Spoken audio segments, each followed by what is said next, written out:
Hello, dear learners. A very warm welcome to today's session. I'm Dr. Anu Alphonse Sebastian, Assistant Professor, Department of English, Sri Narayana Guru Open University. Today, we are beginning with the first session of our course, Linguistics and the Structure of Language, with the course code M21EG11DC, offered in the fourth semester of the MA English program. In this session, we will focus on Unit 1, Language Diversity and Variations. Let's start with a fundamental question.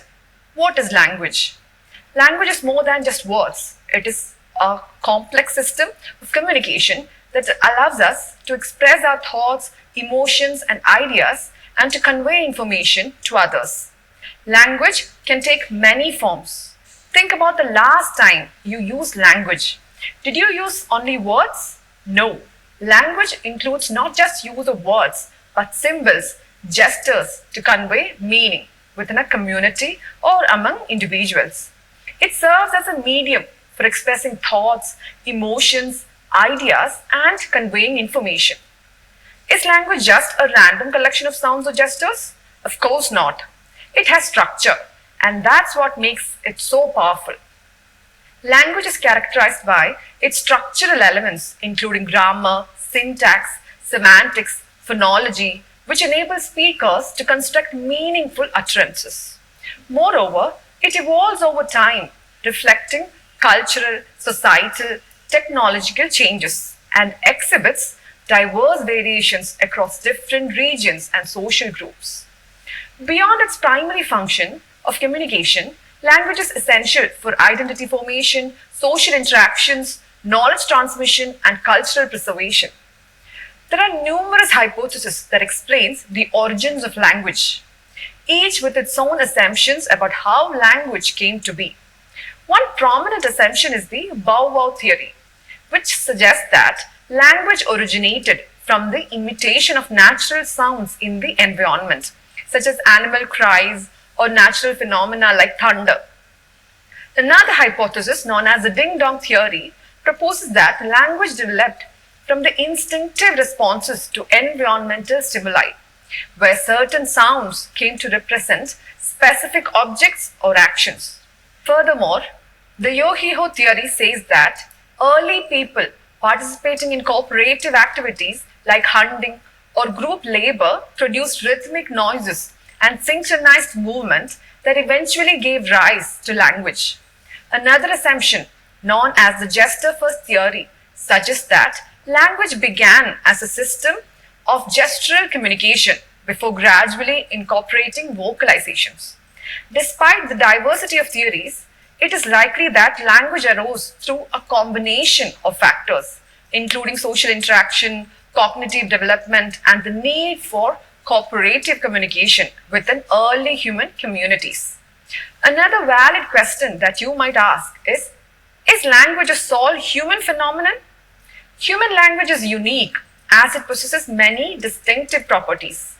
These properties collectively differentiate human language from other forms of communication and highlight its complexity and uniqueness as a medium for expressing ideas, emotions, and feelings. Let's now discuss a few of those features. The first one is arbitrariness.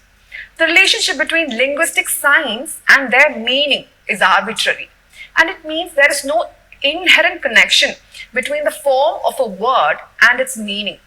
For example, there is no intrinsic reason why the word cat refers to a small domesticated mammal and why the same meaning is represented using a different word in different language. The second one is productivity. Human language is highly generative, allowing speakers to create and understand an infinite number of novel utterances. Through the combination of a finite set of linguistic elements like words, morphemes, syntactic rules, speakers can produce an endless number of sentences to convey new ideas. The generative or productive quality of human language helps it produce infinite sentences using a limited number of structural rules. The third feature is displacement. Language is composed of discrete units such as phonemes, which is the distinct speech sound, morphemes, which is the smallest meaningful unit, and graphemes, which is the smallest unit of a writing system, and words. These units can be combined and recombined to create meaningful communication. The fourth feature is duality. Language exhibits two levels of structure: a surface structure composed of individual sounds and words, and a deeper structure that includes the grammatical rules governing the arrangement of those sounds and words. This duality allows for the creation of meaningful units, that is, words, from meaningless elements like sounds. The fifth feature is cultural transmission. Language is not genetically predetermined, but it is acquired through cultural transmission. Individuals learn their native language through exposure and interaction with other speakers in their linguistic community. The sixth feature, reflexiveness. Language can refer to itself and to other aspects of the world. Speakers can talk about language itself, discuss abstract concepts, express thoughts about the past and future, and communicate about things beyond immediate sensory experience. The property of reflexivity or reflexiveness accounts for the fact that we can use language to think and talk about language itself, making it one of the distinguishing features of human language. In other sense, human language can be used to speak about itself.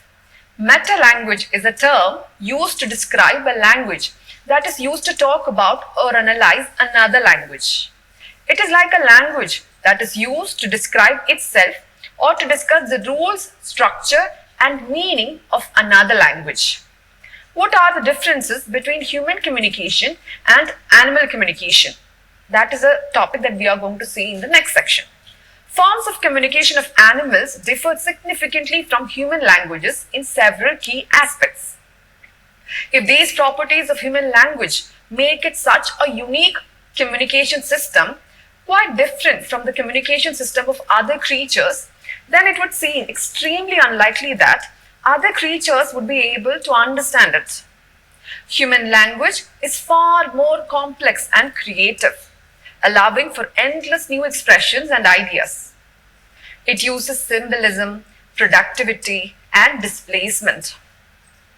Human language is learned through cultural transmission, follows complex grammatical rules, and serves diverse functions beyond basic survival needs.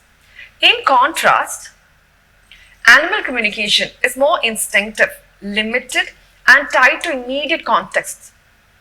Overall, human language is unique in its structure, flexibility, and purpose. The major difference between human language and animal communication are related to their function, internal structure, and transmission. Next, let us delve into the topic of regional variations in language. Regional variation in language, often referred to as dialectic diversity, showcases the complex variety of linguistic expression within a particular geographical area. This phenomenon, which results in varied vocabulary, pronunciations, and grammar patterns among speakers in different places, is caused by historical, cultural, and geographical causes. These variances might range from minor distinctions within a single language to dialects that are incomprehensible to one another. Regional dialects are greatly influenced by factors including migration, isolation, and language contact. Language diversity can also be influenced by societal factors such as socio-economic status, educational attainment, creating dynamic and varied linguistic landscapes. Recognizing regional variance enhances our appreciation of cultural diversity and brings attention to how flexible and resilient language is in expressing the complex identities of its speakers. Now the question arises, what is dialect? A dialect is a variety of a language that is distinguished by its unique vocabulary, grammar, and pronunciation, often associated with a specific geographical region or social group. It typically arises due to historical, social, and cultural factors as well as interactions with other languages or dialects. Dialects can vary significantly from the standard or prestige form of a language, and sometimes to the extent that speakers of different dialects may have difficulty understanding each other. However, it's essential to recognize that all dialects are valid forms of linguistic expression, reflecting the diverse identities and experiences of their speakers. For example, in English, there are numerous dialects spoken around the world, each with its own distinctive features. One well-known example is the difference between American English and British English. While they share a common linguistic ancestry, they have diverged over time, leading to variations in vocabulary and in pronunciation. Similarly, within a single country like the United States, there are regional dialects such as Southern American English, Northern American English. These dialects not only reflect regional identities but also contribute to the rich tapestry of linguistic diversity. Dialects can also be shaped by social factors such as ethnicity, class, and educational level. For instance, African American Vernacular English (AAVE) is a dialect spoken primarily by African American communities in the United States. The language of an individual speaker will also have certain distinctive characteristics. Two speakers of the same language do not use it in the same manner. The unique set of language features or patterns that are characteristic of an individual speaker is known as an idiolect. It refers to the specific way in which a person uses language, encompassing their pronunciation, vocabulary, grammar, and speech habits. Your idiolect reflects your personal linguistic style and is influenced by various factors such as your geographical background, social group, education, experiences, and even personal preferences. The systematic study of dialects within a particular language or language group is called dialectology, which is a subfield of linguistics. It involves the investigation of social and cultural factors that influence their formation and variation. Dialectologists examine the distinctions and commonalities across dialects, frequently gathering information through fieldwork, interviews, questionnaires, and linguistic atlases. Generally speaking, dialectologists examine how and why language varies geographically as well as the distinctive characteristics of each dialect. They use interviews, surveys, and maps to find out where certain words, sounds, and grammar rules are used, helping us understand how language evolves and reflects the history and culture of different groups of people. Next, we come to the topic bilingualism, which refers to the ability of an individual to proficiently communicate in two languages. It is more than just knowing words and phrases in two languages. It involves a thorough comprehension of the vocabulary, grammar, and cultural nuances of both languages. Bilingualism can manifest in various forms, ranging from balanced bilingualism, where a person has equal proficiency in both languages, to dominant bilingualism, where one language is more proficient than the other.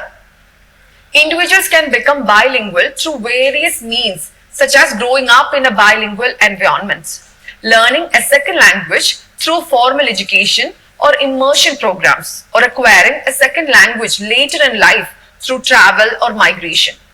Circumstantial bilingualism and elective bilingualism are two distinct categories of bilingualism that describe different pathways and motivations for acquiring and using multiple languages.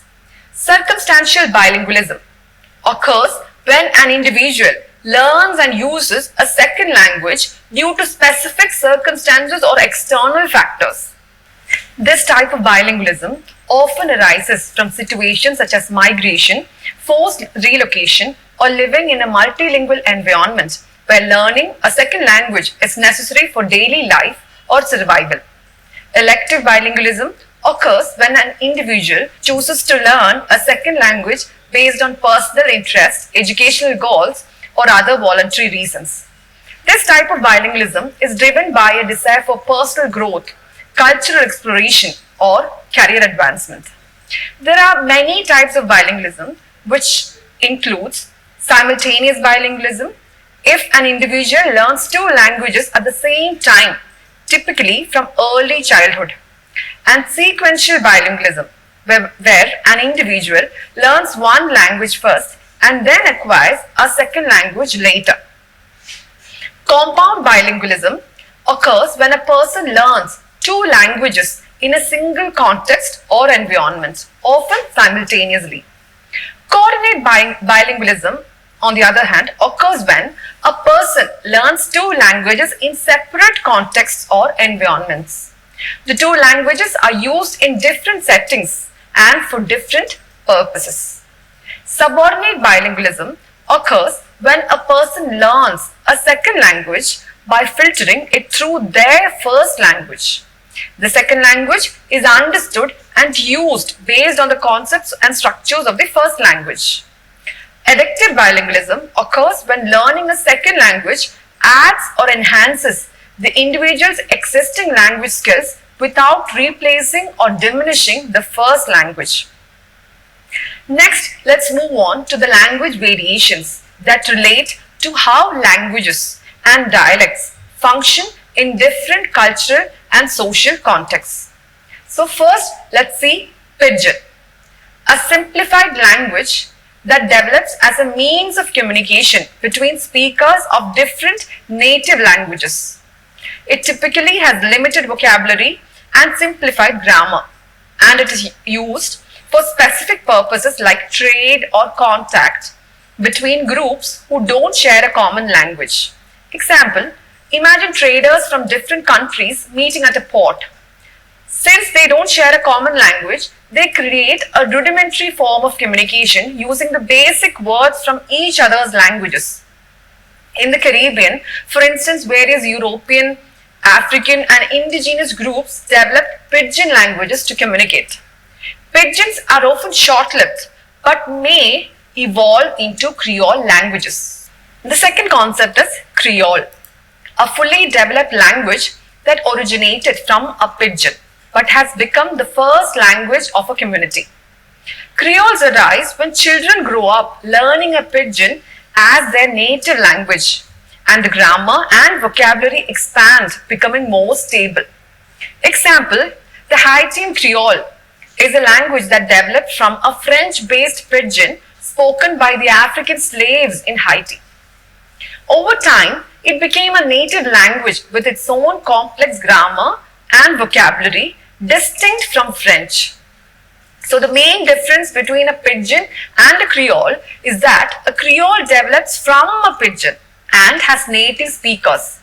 When a pidgin evolves to become the mother tongue of a community, it is called a Creole. The third language variation is ethnolect.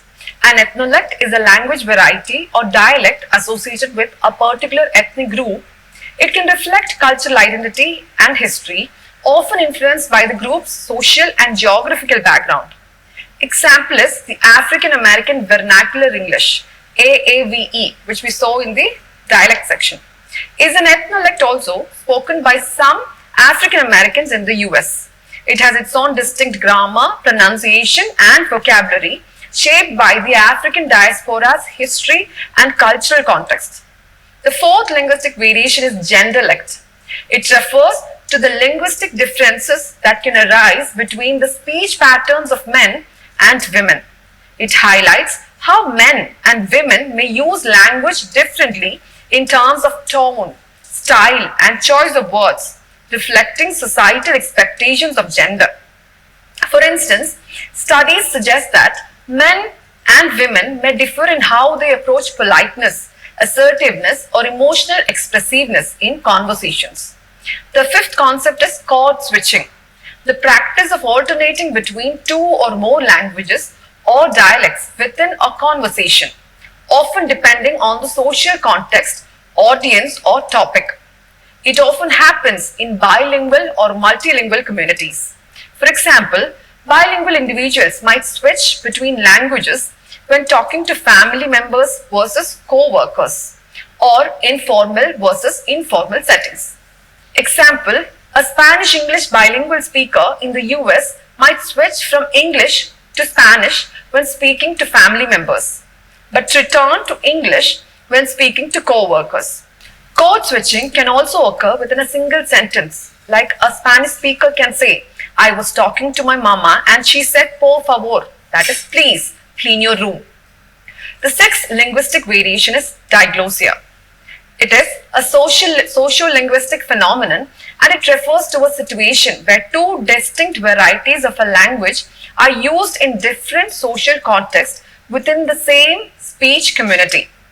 Typically, one variety is considered the high variety, used in formal settings, while the other is the low variety, used in informal settings. The great variety is used in formal, official, or written context, such as in literature, education, and government. The low variety is used in everyday conversations, family interactions, and informal settings. Example, in parts of Germany, people might use standard German in formal situations like at work or in school, but switch to regional dialects at home or with friends. Each of these terms reflect how language interacts with cultural, ethnic, and social factors in communication. Social variation in language reflects the intricate interplay between individuals and their social context, highlighting the richness and complexity of human communication. At its heart, social variety refers to the various ways in which language is shaped, used, and perceived by different social groupings, ranging from distinct regional dialects to specialized jargon of specific professions or subcultures. This variation is often influenced by many different factors, including geographical location, socioeconomic status, ethnicity, education level, age, gender, etc. Regional dialects, for instance, can be deeply rooted in historical migrations, cultural interactions, and geographical isolations, leading to distinct linguistic features and expressions that serve as markers of local identity. Socioeconomic status also has a big impact. People from privileged backgrounds tend to use language in ways that are associated with formal education and prestige, while people from marginalized communities might create special language strategies as a form of solidarity or resistance. Let's now see 4 key concepts that reflect these variations. First one is register. In linguistics, register refers to the level of formality or style of language used in different contexts. For example, the way you speak to friends, that is informal register, differs from how you might speak to a superior at work, that is the formal register. A formal register is frequently used in academic, professional, or ceremonial settings. It is distinguished by adherence to grammatical rules, the use of complicated language, and avoidance of slang or colloquialisms. Conversely, the informal register is more relaxed and colloquial and is frequently used in ordinary interactions among friends, family, and peers. It has smaller vocabulary, casual grammar, and slang expressions. Additionally, specialized registers emerge within particular domains such as law, medicine, or technology, characterized by technical terminology and jargon specific to those fields. Register serves as a tool for individuals to adapt their language to suit the social norms, expectations, and conventions of different contexts, allowing for effective communication and social interaction. The second concept is slang. Informal, often playful or trendy words and expressions used by specific groups of people.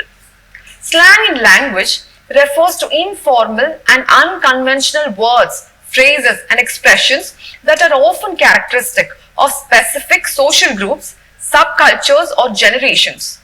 Slang evolves rapidly and is frequently used to establish identity, solidarity, or to convey certain attitudes or emotions. It can also be seen as a kind of defiance against the conventions of the dominant language. Slang terms can range from playful and humorous to edgy or even offensive, and they often have a transient nature, gaining popularity quickly and falling out of use just as fast. For example, phrases like lit, to mean exciting, is a common slang term in contemporary English. Slang reflects the dynamic nature of language and serves as a vibrant aspect of cultural expression and communication. The third one is jargon. Specialized or technical language used by people in a specific profession, trade, or group is called a jargon. It can be difficult to understand for those outside of that field, as it's often used to communicate efficiently and precisely within a specific field. For example, medical jargon includes terms like cardiac arrest and autopsy, while legal jargon includes terms like habeas corpus or pro bono. Jargon can be used to simplify communication within a specific field, demonstrate expertise and knowledge, or exclude others, outsiders I mean. The fourth one is accent, which on the other hand is a variation in pronunciation that is characteristic of a particular region or social group. It is often influenced by factors such as geography, ethnicity, and socio-economic status. Examples of accents include British English, American English, the Australian accent, then the regional accents within a country. Accents can be used to indicate a person's regional or social identity, convey emotional or stylistic nuances, or create stereotypes or prejudices. Now we come to the last part of this unit, speech and writing. Speech and writing are two primary modes of human communication, each with its own unique characteristic and strengths. Spoken words transmit information instantly, dynamically, and interactively, enabling spontaneous discussion and real-time interaction. It uses facial expressions, gestures, tone to build a rapport and convey meaning between speakers.